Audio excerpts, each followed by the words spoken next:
Good afternoon, good morning, good evening, my fellow friends over there. And this is Abiodun Ojo, aka Forex Phenomenon. So I'm here to take you into the journeys of forex trading. And you can see it's a big industry that you can benefit from it. And so what we are going to be doing here is we are going to go on a series, and this series from basic to the advanced and the professional level.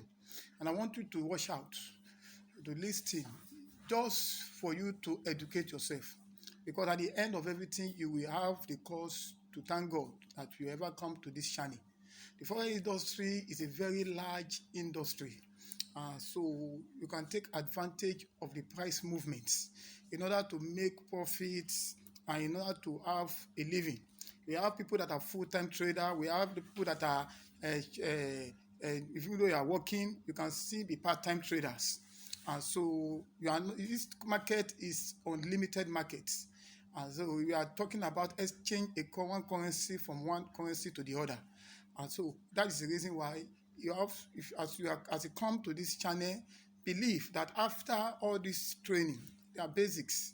After all this training from basics, intermediary, preliminary, basic to advanced level, and after all this basic study to the advanced level, you will discover that you will now build yourself, you fortify yourself to face the forest industry. So I want you to subscribe to this channel, as I'm going to be giving you good content as God permits. And I believe that it's going to be helpful for you, going to be useful for you, and it's going to be beneficial for you. So watch out after this time out. So from basic one, we have from basic one to basic 6.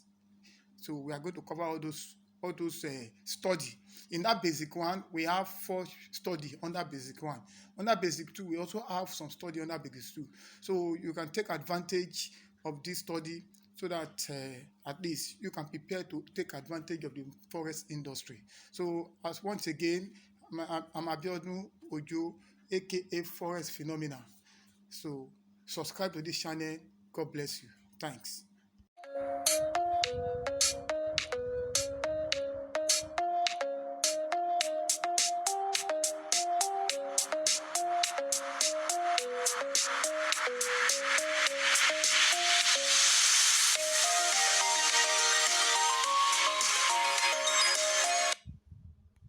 All right then. You are welcome to this forex trading seminar.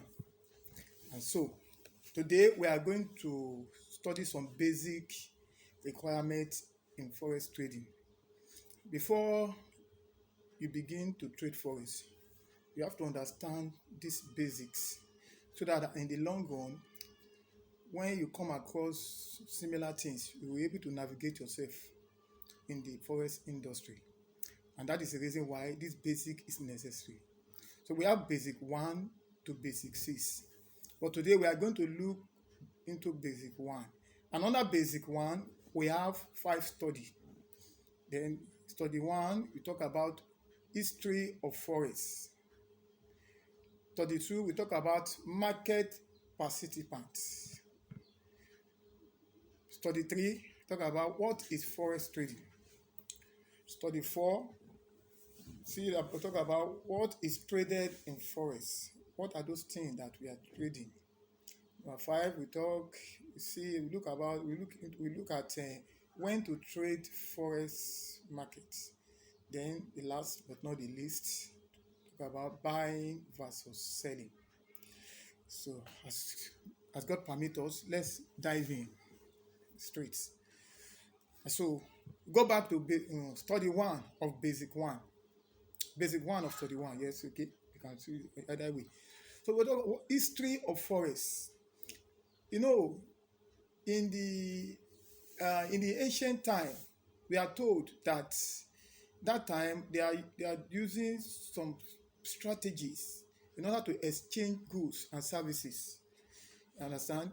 That time we talk about bartering system. Bartering system. Under that battery system, that is trade by barter. exchanging your commodity from each other, like mostly used by the farmers. Then we also talk about commodity system. After that commodity system, we talk about the paper money. That is when money came into existence.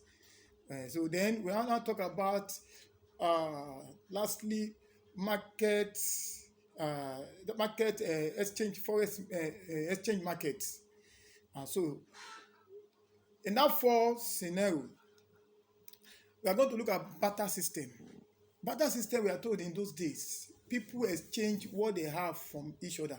You know, someone that have like all this uh, farm, to farm, farm proceed. You know, they go to farm, they harvest, they did. Now there's farmers. So some people that are there to render service like tailors and all those things, all those people.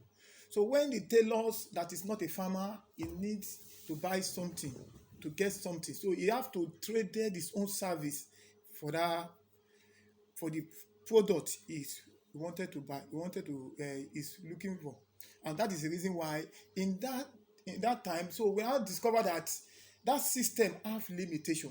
It have advantage, it have disadvantage, but the disadvantage was much in the sense that it's not easy. The storage system is not, it's not very easy like that to store the thing. They're not going to be very easy to store it. Some of them eventually, like all these goods that is perishable goods, eventually some of them will just spoil and a lot of things like that. So to cut the long story short, so if you want to go deep into this battery system, you can go and google it and ask and just look the scenario and discover that there are a lot of disadvantage. There are a lot of disadvantage. And so I cannot capture it in this my presentation. But as time goes on, we are going to do. So eventually we come to commodity system. In this commodity system, we discover that when this barter system has limitation and there is no way people can flow in those ways, because as life getting to an advanced stage, so people now begin to think alternative means of doing things. And that commodity system, we now told that they now begin to use gold and silver in exchange of what the farmer, the people want. So in another sense, so the gold and silver have become, the system in which they used to generate this gold and silver, we call this the electron system. So they will use that system in order to create this gold. So this gold, if you begin to use this gold as a storage value in order to exchange goods and services, so that things can get better. So eventually, under this gold system, this gold system, that is a commodity system.